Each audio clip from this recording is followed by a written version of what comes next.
nakadagdag ng justification. If you recall, no, ang unang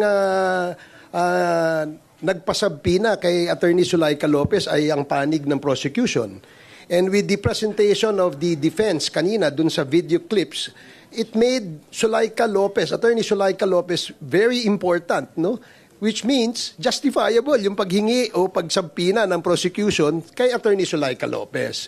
And yung kanyang testimonya na ibiniga o pinakita dun sa video makes it more interesting, no, for the prosecution to ask perhaps, no, yung ating bagong sinampi ng witness kung ano ba yung relevance nung video na yon doon sa usapin ng grave threats. Ano yung relevance nung video na yon na pinakita ng defense doon sa sinasabi nating inciting to sedition that have been committed by the Vice President. And all this, no, will now be the topic when Attorney Zulaika Lopez will be presented or will be sitting in the witness stand.